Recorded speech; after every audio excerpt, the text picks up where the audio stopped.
琴晚咧中年好聲音嘅決賽終於有咗結果，就係三甲嘅出現。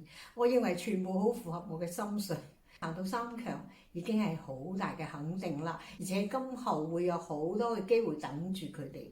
邊個第一、第二、第三咧？我認為唔係好重要啦。行到呢一步，三強都係非常優質嘅歌手，而且各有各嘅理由都可以攞冠軍嘅。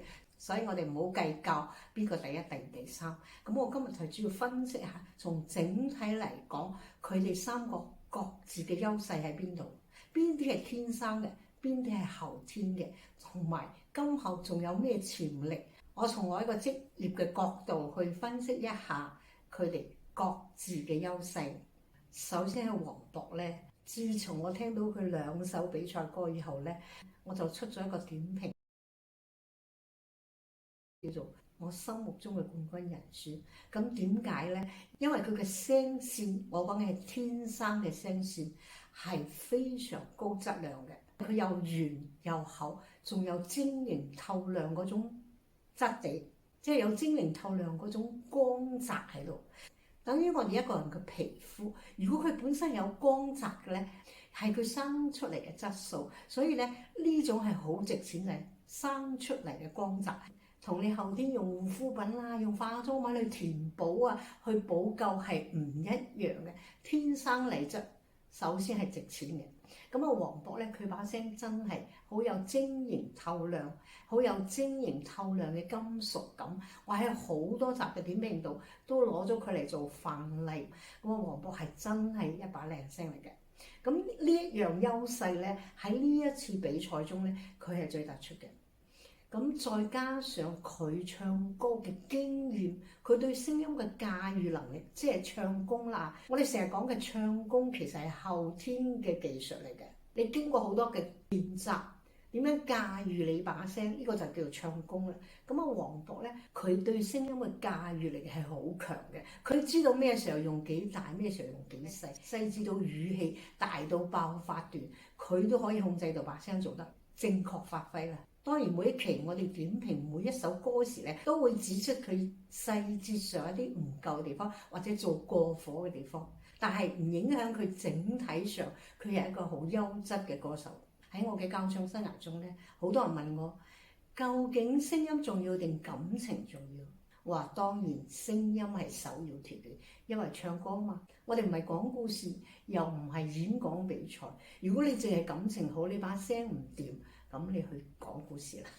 但係唱歌一定要有呢把悅耳嘅聲，然後有好嘅音樂感。你嘅歌聲係喺音樂中表達出嚟嘅，所以必須有靚聲，呢個係前提。然後咧，大家都靚聲咧，嗰時就俾唱功啦。唱功就係你後天嘅對聲音嘅控制同埋各種技巧。好啦，技巧都差唔多啦，就講感情啦。你個感情表達得夠唔夠細緻啊？咁咧，感情都好啦，再講埋風格，你個風格定佢個風格更加出彩咧？再繼續要求咧，就係外貌啦、穿着打扮啦。咁所以咧，喺呢個比賽側重乜嘢？我喺幾次唔同嘅點評中講過黃渤，佢咧就係喺爆發段都令我舒服嘅一個把聲音。好多人喺爆發嗰時會有啲硬少少刺耳，但係黃渤唔會，因為佢聲質靚嘛。咁佢個審美又好，就係佢控制住把聲喺爆發段都唔會俾人覺得哇好硬好嘈。呢個係佢嘅審美力帶嚟嘅一個後果，所以喺度恭喜黃渤，希望今後聽到你更多嘅新歌。Some people live just for the fame. Some people live for the power. Some people live just to play the game. Some people want it all, but I don't want nothing at all. If it ain't you, baby, if I ain't got a cue, babe. 跟住就係張雨晨啦，如果需要一個經常登台表演嘅歌手，咁就一定要全面性啦。咁張雨晨就係一個好全面嘅歌手。佢除咗唱功好，涉及嘅歌曲好多風格佢都能掌握，同埋佢好多年嘅製作同埋玩 band 嘅經驗，令佢有好深厚嘅音樂修養。呢樣我講咗好多次，所以佢唱咩歌咧都好流暢。尤其我中意佢唱啲 R&B 感覺嘅。一啲 R&B 風格嘅歌，好絲滑，同埋上上下下，你覺得佢好隨意就完成到。加上佢又識樂器啦，咁又外貌好啦，身材好啦，佢係一個好好嘅表演歌手，係有深厚嘅音樂底子嘅表演型歌手。恭喜張雨晨，希望今後睇到你經常嘅表演身影。好啦，I rise and fall, yet through it all, this much remains.